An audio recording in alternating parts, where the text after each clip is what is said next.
Arrancamos por eso, por un combo complicado que empieza a nublar el horizonte financiero del gobierno de la Libertad Avanza. Hoy, ajeno a que el dólar blue tocó otro récord, ajeno a que se desplomó la actividad económica en el primer trimestre, según confirmó el INDEC, ajeno a que subió el desempleo y pegó un respingo fuerte, Milei dijo que se merece el Premio Nobel de Economía. De asesores, el doctor Demian Reidel, estamos reescribiendo gran parte de la teoría económica para poder derivar optimalidad de Pareto, tanto estática como intertemporal, teniendo funciones de producción no convexas. Es decir, que si nos termina de salir bien, probablemente me den el Nobel de Economía junto a Demian, pero eso es parte de otra historia. Está en esa, él juega en otra liga. Pero claro, la realidad, mientras tanto, aquí en la Argentina, no se condice con los resultados que debería obtener un candidato al Premio Nobel. En las últimas horas se conocieron esos indicadores que les digo del primer trimestre, pero después del primer trimestre, lo que está pasando es esto. ¿Qué está pasando? Que se desploman las ventas minoristas, que se desploman las ventas mayoristas, que se desploma la producción industrial. Fíjense, este dato de la Cámara Argentina de Autoservicios Mayoristas muestra que en abril cayó otra vez en volúmenes 6% la venta. Esto implica, obviamente, caída de las ventas aguas abajo. Es lo que confirma Sentia para mayo. O sea, ya desbordando el primer trimestre, tanto abril como mayo empiezan a poblarse de números rojos. La producción industrial, la Unión Industrial Argentina, dijo que se desplomó 14% en abril. Son datos solo comparables a las caídas de la pandemia. Pero después de eso, Fiel, una entidad, un centro de estudios ortodoxo que en absoluto puede considerarse zurdo, ni socialista, ni en todos los adjetivos que le suele poner Milei a sus críticos, Fiel dijo que la actividad industrial cayó otro 11% en mayo, después de esa caída de la cual dio cuenta la semana pasada la Unión Industrial Argentina. Hoy Asindar les comunicó a sus empleados algo que había decidido el miércoles pasado. Me refiero a una de las grandes siderúrgicas nacionales, sobre todo apuntada ella al mercado interno, a la construcción. Les anunció a sus operarios que no va a prender los hornos, que solamente va a poder trabajar 2 meses de acá hasta el final del año y que abre un plan de retiros voluntarios para volver a achicar su plantilla, algo que de todos modos ya viene haciendo. La parada es la segunda que anuncia en la gestión de Milei, obviamente con el derrame negativo que eso genera para las pymes vinculadas a la producción y a la manufactura del acero. Pero hay un montón de datos de este tipo. La Cámara de Frigoríficos, por ejemplo, mostró este desplome del consumo de carne. Por año, por habitante, el dato de mayo es el menor de los últimos 30 años. O sea, no se había tocado un nivel de consumo equivalente promedio por año, por habitante, para los frigoríficos así de bajo desde los años 90. Un momento en el cual además se estaba reconfigurando la canasta de consumos proteicos de la Argentina. Vamos a hablar de esto con Grobocopatel en un rato. Y que, bueno, desembocó en un momento de franco declive. En la crisis 2001-2002, me acuerdo yo empezaba a trabajar de periodista, el reemplazo de la carne eran las legumbres. Ahora, por una producción mayor que hay a la de aquel momento de proteína aviar, o sea, de pollo, el reemplazo se da más por pollo. Y es la primera vez desde que hay registros, desde que SICRA lleva los registros a la Cámara de Frigoríficos, que se está comiendo más pollo que carne por habitante promedio en la Argentina. Es un dato que hace no solo a lo económico, sino también a lo idiosincrático. El asado para el argentino es algo simbólico, algo identitario, que obviamente sucumbe en este caso a los dolores de bolsillo. No es el único. Mirá este gráfico, mirá este dato interesantísimo que rescató Santiago Pérez Pons de lo que mide el INDEC en los supermercados. En los supermercados, yo ya les vengo contando, se multiplicó el fenómeno de los que dejan cosas en la caja. Hay como un poder adquisitivo mayor percibido o autopercibido que el que después dicta la cuenta bancaria o el bolsillo. Pero ahora hay otra cosa que se está notando, el tarjeteo récord de la compra mensual de los alimentos básicos. Fíjate, ahí tenés las formas de pago que el INDEC mide en los supermercados. Esto es hasta abril. Y en blanco está graficado la tarjeta de crédito, en azul la tarjeta de débito, en amarillo en efectivo y en violeta otros medios. Uno podría intuir que a caballo de las nuevas tecnologías, de los pagos con QR y demás, esa suba de los otros medios es lo que explica la caída del efectivo. Pero la caída del pago en efectivo, que solo representa el 17% de las compras, es mucho mayor que lo que aumentan los otros medios de pago. Y también se suma a la caída, desde que asumió Milei, de los pagos con tarjeta de débito. ¿Por qué? Porque la gente tarjetea con la de crédito la compra. Y ya es casi la mitad de la población, fíjate, un récord absoluto, nunca había superado el 40% hasta la asunción de Milei, es casi la mitad de la población la que tarjetea la compra del supermercado. Obviamente esto tiene patas cortas, ¿no? Es lo que uno puede hacer para salvarse un mes, estirar otro, y en algún momento se choca contra la restricción salarial, ¿no? La devaluación de la mayoría de los salarios. Pero es un dato también en un contexto en el que el gobierno apostaba a que la pata financiera apuntara el consumo. Bueno, no está pasando. Lo que hoy supimos además, adicionalmente, es que está subiendo mucho y muy fuerte la desocupación. Miren el gráfico. Sería engañoso adjudicar esta suba de 2 puntos entre el cuarto trimestre de 2023 y el primero de 2024 a la gestión de Milei, porque hay algo estacional. Siempre sube entre el final de un año y el principio del otro la desocupación. La comparación hay que hacerla con el primer trimestre de 2023. Pero fíjense ese aumento. Ese aumento, que es de décimas, en el número de 6,9 a 7,7, es un aumento sensible. Son 115.000 nuevos desocupados que hay en la comparación, repito, primer trimestre contra primer trimestre. E implica que en la Argentina hoy hay cerca de 1,5 millones de personas, si proyectamos a todos los aglomerados urbanos, 1.700.000 personas desocupadas. Lo que implica, además de los 115.000 empleos formales menos que hay en la economía, unas 500.000 personas más que en aquel momento dentro de las filas de la desocupación. Claro, cuando uno empieza a ver esto, se da cuenta de que lo que pasa en Asindar no es algo aislado. Lo que pasa en las metalúrgicas, que dice Adinra, lo que pasa en los mayoristas, que dice la Cámara de Mayoristas, lo que pasa en las carnicerías, son todos fenómenos muy concomitantes y que además tienen alguna manifestación que plantea luces amarillas o rojas para el resto de este año. ¿Cuáles son? Bueno, los aumentos de desocupación en algunas franjas etarias. Estos son los sectores más afectados, los varones y mujeres de menos de 29 años. En el primer trimestre de 2023 teníamos 16,9% de mujeres jóvenes desocupadas. Hoy eso es 17,3%. Pero se da un aumento mayor de más de 1 punto porcentual en la desocupación de los jóvenes varones. Los de menos de 29 años estaban en 12,8 y ahora están en 14,1. Por supuesto, los aumentos contra el final del año pasado son mucho mayores. Como te decía, tienen ese componente estacional. Ahora, hoy Luis Campos, uno de los especialistas en los que más confío del mercado laboral, me decía, ojo con la suba del desempleo en los jefes de hogar.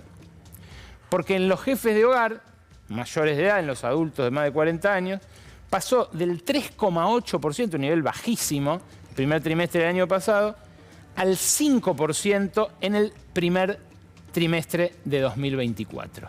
Y ahí todos los especialistas de todas las tendencias coinciden. Luis Campos trabaja para la CTA Autónoma, pero también los analistas más ortodoxos, más tradicionales del mercado laboral dicen lo peor está por venir. Porque como les mostraba la semana pasada, las suspensiones en algunas industrias que tienen lapsos determinados de 6 meses, 8 meses, 4 meses, empiezan a dar paso a los retiros voluntarios y luego a las cesantías. Es otra preocupación de otra dimensión que empiezan a recoger también las encuestas.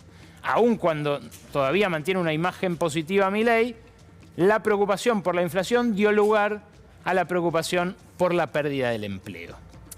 Claro, esto lo empezó a hacer notar un actor muy importante, el Fondo Monetario Internacional. Esas 110 páginas del Staff Report del Fondo Monetario que se publicaron el lunes pasado y que medio quedaron en la nebulosa de los feriados la semana pasada, son lapidarias respecto de la convicción del fondo de que Milei tiene que dar vuelta a la página, de que Milei no puede seguir así, de que si se aprueba la ley bases, el paquete fiscal este jueves, tiene que cambiar de rumbo económico y quizás también, ojo a esto, cambiar de ministro. El Fondo Monetario y Wall Street, ahora les voy a decir por qué, parecen haberle vuelto a bajar el pulgar a Luis Caputo. Y esto, los señalamientos del fondo, el haberle bajado el pulgar a Caputo, enfureció a Javier Milei. Al punto tal que esta mañana dijo esto, escucha.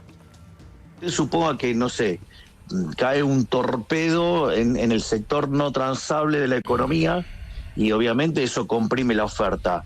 A la misma demanda, ¿usted qué va a tener? Que va a subir el precio de los no transables, ¿sí o no? Sí. Digo, es normal. Bueno, entonces uno de estos imbéciles le diría que el tipo de cambio se apreció y en realidad usted tiene el funcionamiento de un sistema de equilibrio general que le está marcando el sistema de precios, que usted tiene que ir a invertir al sector no transable porque hay un exceso de demanda. Y entonces, bueno, eso es lo que se está viendo. Bueno, estos imbéciles a eso les llaman que el tipo de cambio está atrasado y usted tiene que devaluar. Si usted hace eso, lo único que va a hacer es distorsionar la señal de precios, hacer caer brutalmente los salarios en dólares, generar pobres e indigentes y no termina de arreglar el problema real, es que usted tenga que recomponer el sector no transable de la economía, que es donde cayó el torpedo. Esos imbéciles desde Washington le transmitieron un mensaje muy claro a Caputo. Si quiere los dólares, si quiere ese desembolso de 5.000 millones, algunos sueñan con 10.000 millones de dólares, el programa va a tener que ser más parecido a lo que quiere Washington. Hay un cuadrito hacia el final de esas 110 páginas que muestra el meollo del problema, el tipo de cambio real. Es este gráfico el que muestra el fondo. Ahí se ve en la línea celeste, que es la que importa, el tipo de cambio real antes y después de la devaluación, que es ese salto, esa línea vertical que se produce el 18 de diciembre. Venía ahí abajo el tipo de cambio oficial, el azul, lo hacen saltar, llega hasta ese nivel azul y el azul es el nominal. Pero claro, el celeste, que es al que se le descuenta la inflación, empieza a bajar y baja prácticamente hasta los niveles previos a la devaluación de Caputo. Claro, el fondo lo que dice es, bueno, ahora tenés que empezar a devaluar a un ritmo por lo menos igual a la inflación o incluso superior para compensar el atraso acumulado en estos meses. ¿Qué dice Milei? No hay atraso. Los que ven atraso son unos imbéciles, con esa sofisticación que le pone en general al debate de ideas económicas. ¿Qué más dice el Fondo Monetario? Bueno, hay otro recuadrito, otra box, como ponen ahí en el Staff Report, donde apuntan a quiénes pagaron el costo del ajuste. Y ahí está el costo del ajuste repartido, según el Fondo Monetario, en los principales recortes que hubo hasta el mes de mayo. Bueno, lo más grande es los gastos de capital, o sea, las obras de infraestructura que cayeron más del 70%. Luego están las transferencias a las provincias. Esto lo venimos mostrando de distintas fuentes, pero lo interesante es que lo marque el fondo. Luego el recorte a los jubilados. Recién después el recorte de subsidios, que el fondo en otros tramos dice tiene que ir más rápido, tiene que aumentar más rápido las tarifas de gas y de luz. Y luego los salarios y las transferencias sociales. ¿Qué más hace notar el fondo? Hace notar que está complicado el tema de los vencimientos de deuda. Fíjate en el siguiente gráfico, porque hay algo que no quiero dejar de destacar. Cuando el fondo pone uno atrás del otro los vencimientos de deuda, incluye el BOPREAL, el bono que sacó de la galera Santiago Bausili en el Banco Central junto con Caputo. Apenas empezó el gobierno, cuando lanzaron el BOPREAL, nosotros dijimos acá, se trata de una tangencial, pero no tan disimulada, estatización de deudas privadas. Algo que tiene que ver con la muy mala administración de las reservas que hizo el ministro de Economía del gobierno anterior, Sergio Massa, también candidato a la sazón, pero que este gobierno profundizó. ¿Por qué? Porque siguió pateando para adelante el pago de importaciones y, para peor, mandó esos bonos a jugar contra dividendos, contra el derecho de otras empresas a acceder a dólares. Bueno, el BOPREAL, en el momento en el que lo lanzaron, nos decían, no, está mal. Incluso algunos heterodoxos decían, no, está mal decir que es una estatización de deudas privadas. Bueno, ahí está. Los vencimientos del BOPREAL para el Fondo Monetario están ahí firmes, son parte del horizonte de vencimientos de deuda en moneda dura y son vencimientos que ahora tiene que afrontar el Estado Nacional a través del Banco Central, ¿no? Un enjuague que incluyó el traspaso de algunos pasivos al Tesoro, otros al Banco Central. Al final del día, como les gusta decir a sus economistas, más deuda para todos nosotros. Bueno, claro, hay más imbéciles que le dicen esto. No son solo los del fondo. Están los de Barclays Capital, por ejemplo, que advirtieron en un informe que difundieron hoy para decirle a sus clientes no compren más bonos argentinos, que en el pico de la temporada de exportaciones el Banco Central apenas pudo acumular reservas.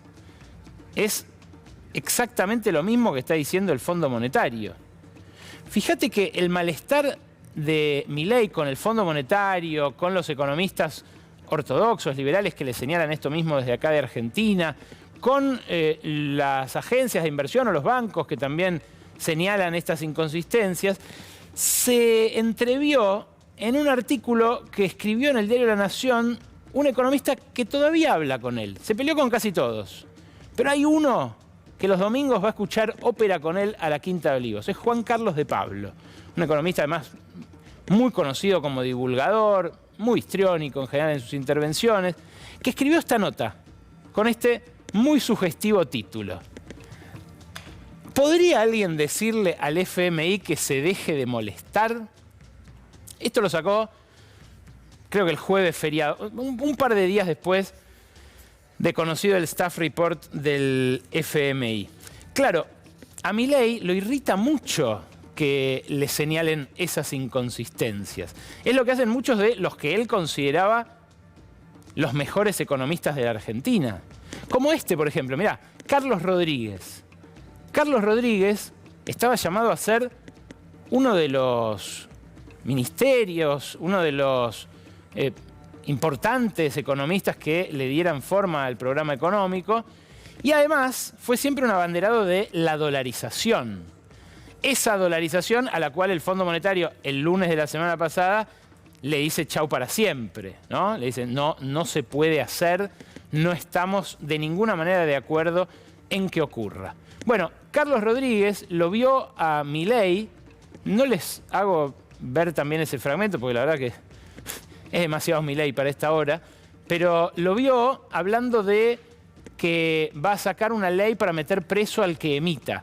De paso banalizando el Holocausto, ¿no? Y los crímenes de la última dictadura, diciendo que va a ser delito de lesa humanidad emitir. O sea, una política monetaria que para él es equivocada, que uno podría decir fue fallida en experiencias anteriores, él la equipara a las torturas, al secuestro de hijos, ese tipo de cosas. ¿Qué dice Carlos Rodríguez frente a esto? ¿Esto qué lees? mejor que se deje de fanfarronear y decir pavadas. En los últimos 30 días, junio 7 a mayo 7, la base monetaria, o sea, el dinero creció, se emitió a un ritmo del 31%. Esto surge de los datos del balance semanal del Banco Central y esa una de las cosas que le impugnan los liberales de siempre a un Milei que después se burla de ellos haciendo un bailecito, diciendo son liberales egipcios. Ya no se entienden a veces los chistes del presidente. Pero les decía, Barclays, el banco de inversión británico, dice que lo que está saliendo mal es la política cambiaria. Que lo que está mal es intentar, manteniendo el cepo cambiario, bueno, hacer un ancla para los precios con el atraso del dólar. Y el problema es que no lo piensan solo los imbéciles de Barclays, los imbéciles del Fondo Monetario, el imbécil de Carlos Rodríguez, el imbécil de Diego Giacomini, todos los imbéciles a los cuales el presidente prefiere insultar antes que responder sus argumentos. Lo empiezan a pensar los actores del mercado. Y en los últimos días, lo que hasta ahora era una acumulación de reservas sostenida en el tiempo, dejó de serlo. Dejó de serlo. Fíjate el saldo del Banco Central en el balance cambiario que contradice esta pompa de Milei con Díaz Ayuso y la jactancia de que ya acá nadie emite. Fíjate lo que muestra el resultado del balance cambiario del Banco Central y cómo empiezan a apilarse las barritas rojas para abajo. El miércoles de la semana pasada, o sea, el último día hábil antes que hoy, se dio la venta de divisas por parte del Banco Central para mantener el tipo de cambio oficial más cuantiosa de la era Milei. Tuvo que vender 156 millones de dólares, Bausili. Hoy recuperó un poquito, recuperó esos 47 que ves ahí, pero venía de vender 121 el viernes de la semana anterior. Venía de un par de semanas de saldo neutro. Y fíjate, en lo que va de junio, el promedio diario es de menos de 6 millones de dólares por día de acumulación, en plena cosecha, en plena época de liquidación de granos que los productores y sobre todo las grandes compañías exportadoras se niegan a liquidar. Especulan, esperan una devaluación, creen que el Fondo Monetario y Wall Street le van a torcer el brazo a Milei. Lo vamos a hablar con Grobocopatel en minutos nada más, pero es una de las preguntas que hoy se está haciendo todo el mercado. Porque este problema de haber sacrificado reservas en esta cuantía, en este nivel, en esta época del año, bueno, es algo que no es en absoluto atribuible a la estacionalidad. Milei igual dice que nadie le va a tocar el culo a su ministro de Economía. Escúchalo. Nadie va a violentar los logros de Toto. O sea, nadie. Es decir, usaré un término un poquito más vulgar y grosero, pero Usalo. Nadie le va a tocar el culo a Caputo acá. ¿Quién le quiere tocar el culo a Caputo? No me importa, le corto la mano. Wow. ¿Está claro? Te pusiste fuerte. ¿Quién le quiere tocar el culo a Caputo? Porque no es solamente el Fondo Monetario. Hay sectores del establishment local y hay sectores del propio gobierno que también creen que es un ciclo cumplido. De a ratos también se lo transmite el propio ministro de Economía a algunos interlocutores privilegiados que tiene en el ámbito empresarial. Y el que calienta gateras es Federico Sturzenegger, que de a ratos parece un dispositivo que Milei no sabe dónde poner. Como los expresidentes, a veces para las fuerzas políticas, como le dicen jarrón chino, que no, es algo muy lindo, que les gusta mostrar. Él le dice el coloso, el Panzer, pero no sabe dónde ponerlo. En parte por los problemas que tiene con Caputo, que vienen del primer tiempo, como diría Mauricio Macri, vienen del gobierno del PRO. del gobierno de Juntos por el Cambio. Ahora, esa alianza en los hechos, la alianza de La Libertad Avanza con el PRO, está a punto de darle su primer triunfo parlamentario a Javier Milei. Y de eso, en un ratito nos va a hablar más en detalle Gaby Vulcano, pero tiene nuestra columnista política lo que se acordó esta misma tarde, hace un ratito. Bienvenida, buenas noches. ¿Qué tal, Ale? El gobierno acordó finalmente con la oposición, con el PRO, pero no solamente con el PRO, sino también con la Unión Cívica Radical y con el bloque de Pichetto, aprobar la ley ómnibus con los cambios del Senado, con esos cambios que se hicieron y que el gobierno venía resistiendo, sobre todo dos puntos que tenían que ver, por un lado, con quitar del listado de privatizaciones a Aerolíneas Argentinas, al Correo y a Radio y Televisión Argentina. Y el otro tema era lo que planteaban para eliminar la moratoria previsional. Bueno, quedaron en que finalmente van a aprobar el proyecto de ley tal cual viene del Senado, y en lo que sí va a haber modificaciones tiene que ver con el paquete fiscal, donde ahí el gobierno va a insistir con plantear que se vuelva a restablecer lo que tiene que ver con la cuarta categoría del impuesto a las ganancias y de bienes personales. Pasando en limpio, el acuerdo alcanzado esta tarde implica que vuelven a pagar ganancias los trabajadores que más ganan, que les bajan fuerte el impuesto a los bienes personales a los más ricos, que se mantiene la moratoria previsional para los que no tengan, sobre todo las que no tengan los aportes, y que salen de la lista de posibles privatizaciones Aerolíneas, El Correo y Radio y Televisión Argentina. Así es, Ale. Ahí es lo que te dicen el gobierno, una de cal y una de arena. Pudimos conseguir, según lo que te dicen en el oficialismo, es que se pueda mantener bienes personales y ganancias, algo que le interesaba mucho al gobierno. Y en cuanto a lo que tiene que ver con la ley ómnibus, siguen todos los puntos principales que al gobierno le interesan, entre ellos lo que tiene que ver con el RIGI, pero bueno, tiene que sacrificar privatizaciones por lo menos de 3 empresas públicas que al gobierno le interesaba poder privatizar. Gracias, Gaby. Te voy a contar algo que te va a sorprender.